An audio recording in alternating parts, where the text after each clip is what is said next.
Nouvelle vidéo du jour, on m'a posé une question sur un thème que j'adore. Peux-tu faire une vidéo qui explique les choses que l'on peut déduire de ses revenus fonciers? Alors déjà je reviens rapidement sur la désignation, la définition pour pas qu'il y ait d'erreur. Cette vidéo-là, du coup, s'adresse uniquement aux personnes qui font de la location nue, donc location d'appartements ou de maisons vides, non meublés, locaux commerciaux, on rentre également dans cette catégorie-là si on les détient en nom propre, garages, etc. Ceux qui font de la location meublés sont soumis à des règles complètement différentes. Donc petit point important en premier. Location nue, donc moi effectivement je plébiscite ce mode d'exploitation des biens immobiliers pour sa stabilité, sa simplicité et son côté peu chronophage pour l'investisseur. Et effectivement, on peut, si on se met au régime réel d'imposition, donc c'est une option qui est irrévocable pour 3 ans, on peut déduire tout un tas de choses pour venir minorer ses revenus fonciers, voire dans certains cas les annuler, et voire même se mettre en déficit. C'est ça que peut être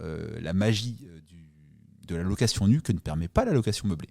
Alors les grandes familles de choses que l'on peut déduire de ces revenus fonciers, c'est bien évidemment, la première des choses auxquelles on pense, c'est les travaux qu'on réalise dans son ou ses biens immobiliers. Je mets un gros point d'alerte, c'est la meilleure des astuces pour gommer ces revenus fonciers, mais c'est aussi la plus dangereuse en cas de contrôle fiscal. Le fisc détermine 3 catégories de familles de travaux et part du principe que 2 d'entre elles sont déductibles des revenus fonciers, une ne l'est pas. Les travaux d'entretien et de réparation de votre bien immobilier sont déductibles de vos revenus fonciers. Vous entretenez peinture et autres, vous remplacez un WC parce qu'il était vétuste et il faut en mettre un neuf. Tout ça, pas de souci, c'est bien déductible de vos revenus fonciers. Que vous l'ayez fait d'ailleurs par une entreprise ou que vous ayez fait les travaux vous-même. Bonne nouvelle, contrairement à la déductibilité à l'imposition des plus-values immobilières, les travaux qu'on fait soi-même en location nue sont bien déductibles des revenus fonciers. Mais, il y a un mais, pensez bien à avoir une facture d'achat des matériaux qui mentionne bien l'adresse du chantier en question. Ça, c'est un petit piège également. Vous allez à Leroy Merlin, magasin pour en citer qu'un dans lequel je passe ma vie, vous achetez un WC, vous faites pas gaffe, vous scannez votre carte et ressort votre adresse personnelle sur le ticket. 2 ans plus tard, en cas de contrôle fiscal, ce sera boulé. Donc faites bien gaffe que ce soit des travaux réalisés par vous-même ou même des travaux faits par des entreprises. Faites bien gaffe que l'adresse du chantier en question, l'appartement ou la maison, figure bien sur la facture. Donc facture de travaux d'entretien, de réparation, c'est déductible. Travaux d'amélioration, c'est déductible également. Quand vous apportez par exemple un élément de confort nouveau dans le bien que vous louez, ou mieux adapté à la vie moderne, donc travaux d'isolation, etc., pas de souci, c'est déductible.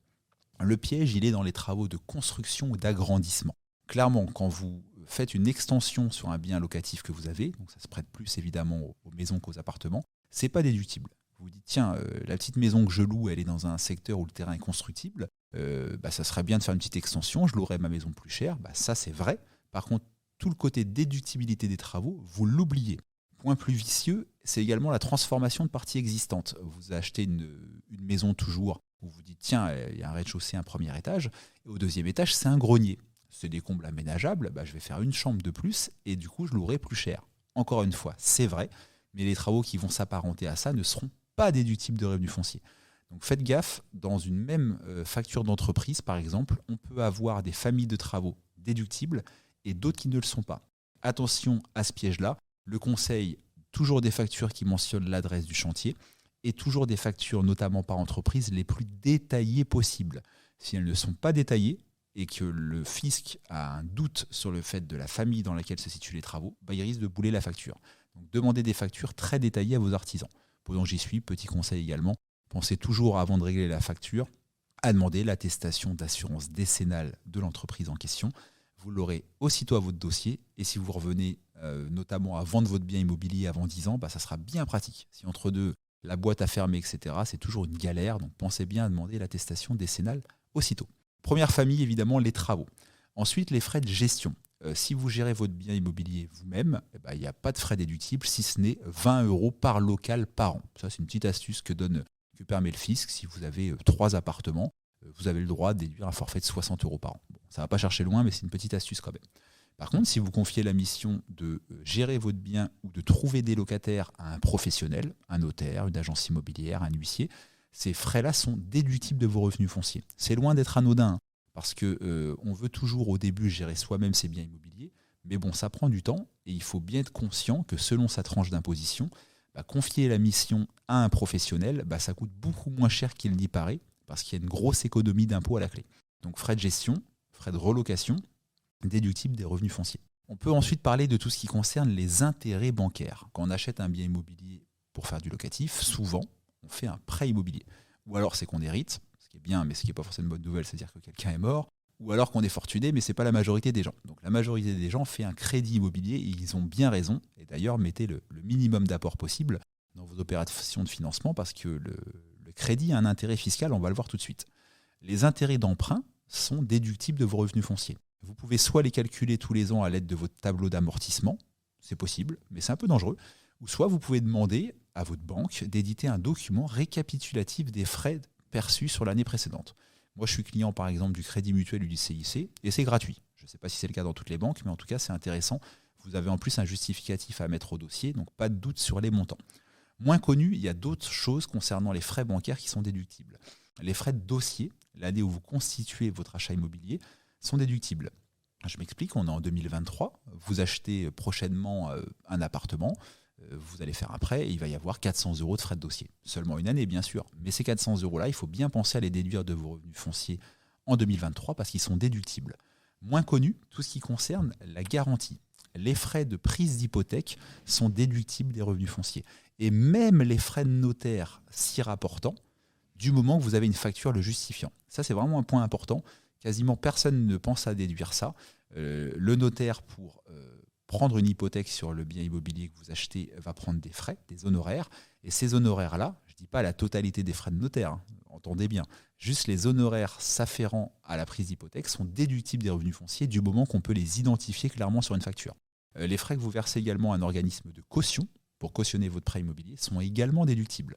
Donc, pour faire simple, au niveau banque, une fois que le prêt est lancé, c'est les intérêts et primes d'assurance classiques qui sont déductibles tous les ans. Donc c'est un intérêt fiscal de faire des crédits immobiliers. Mais la première année, il y a plein d'autres choses en plus, comme on vient de le voir à l'instant ensemble. J'ai parlé d'assurance, ça me fait enchaîner du coup justement sur l'onglet assurance. La PNO, assurance propriétaire non occupant, obligatoire, je vous rappelle, est déductible de vos revenus fonciers, donc bonne nouvelle. Et aussi la GLI, la garantie loyer impayé, si vous en souscrivez une, parce que ça c'est optionnel. Et je suis ni un conseiller, ni contre. Je suis ni pour ni contre. Ça dépend de votre profil à vous. Moi, personnellement, j'en souscris pas, mais je la conseille à certains clients qui sont par nature un peu stressés. Et je trouve que c'est le prix de la tranquillité. En tout cas, la GLI, qui compte souvent aux alentours des 3% des loyers encaissés, est déductible des revenus fonciers. Donc encore une fois, vous payez 3% pour l'assurance, mais ça vous coûte moins, parce que vous déduisez de vos revenus fonciers. Donc assurance, on l'a dit, PNO et GLI, le cas échéant. Si vous avez acheté un bien en copropriété, les charges de copropriété sont déductibles de vos revenus fonciers. Alors là, par contre, on commence à s'arracher les cheveux. Et vous allez voir, moi, j'en ai pas beaucoup, donc ça va. Et j'achète rarement en copropriété. Les charges de copropriété, oui, sont déductibles de vos revenus fonciers, mais c'est assez compliqué. J'ai fait un e-book, qui est disponible d'ailleurs sur TikTok dans ma bio, où je détaille ce paragraphe-là. Pour faire simple, vous défalquez l'année N toutes les charges de copropriété que vous avez payées, donc des provisions, mais vous devez réintégrer les charges non récupérables de l'année précédente. C'est un peu compliqué le paragraphe charges de copro, donc vous pouvez le retrouver détaillé dans l'e-book.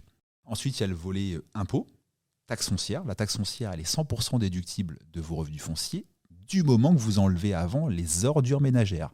Et oui, sur une taxe foncière, par exemple, de 1 000 €, il y a souvent 200 € pour illustrer d'ordures ménagères intégrées dans ces 1 000 € là.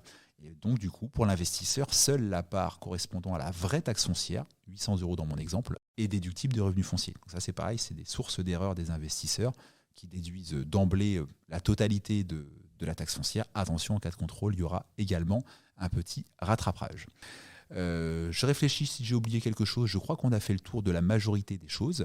Toutes ces choses déductibles sont censées minorer vos revenus fonciers, dans certains cas les ramener à zéro, et même dans certains cas, vous permettre d'avoir un déficit, on appelle ça le déficit foncier, qui va être imputable sur vos autres revenus d'activité. Donc là, il y a un vrai intérêt fiscal, jusqu'à 10 700 €. Enfin, c'est doublé pendant 3 ans, là c'est tout frais si on fait des travaux de rénovation énergétique, mais je ne suis pas sûr que ça morde beaucoup. Donc on va rester sur cette idée du déficit foncier imputable jusqu'à 10 700 €. Cette vidéo-là, je répète, elle est destinée aux personnes qui possèdent des biens en nom propre, ou en SCI à l'impôt sur le revenu parce qu'elle est fiscalement transparente et qui font de la location nue. Donc on oublie les gens qui ont des SCI à l'IS, ne sont pas du tout concernés par ça. On oublie les gens qui font de la location meublée. Et d'ailleurs, petit point de rappel, quand on fait de la location meublée, il y a des obligations d'inscription, numéro de SIRET, paiement de la CFE, etc. Je rencontre tous les jours des investisseurs qui me disent « Ah bon, c'est obligatoire? Je fais de la location meublée depuis 2 ans et je ne l'ai pas fait. » Bah ouais, mais en cas de contrôle, ça va coûter un petit peu de sous. Donc respectez bien les cases. Quand on veut faire de l'investissement locatif, c'est génial. C'est une vraie façon de constituer un patrimoine en grande partie financé par le locataire. Par contre, il y a des règles fiscales, déclaratives à respecter. Je vous invite à le faire vivement. J'espère que cette vidéo TikTok que je vais aussi décliner en podcast vous a plu. Si vous avez des questions, posez-les en commentaire, j'y réponds toujours. Et pour ceux qui veulent aller du coup plus loin sur les revenus fonciers, comment bien les déclarer et comment les minorer en toute légalité, et bien sur ma bio TikTok, les conseils de Patoche, parce que je m'appelle Patrick, vous avez un lien qui vous permet de télécharger un e-book version 2023 qui doit être de 18 pages cette année, avec plein de conseils et même des analyses de jurisprudence. Ciao, bye, je vous dis à bientôt. Salut!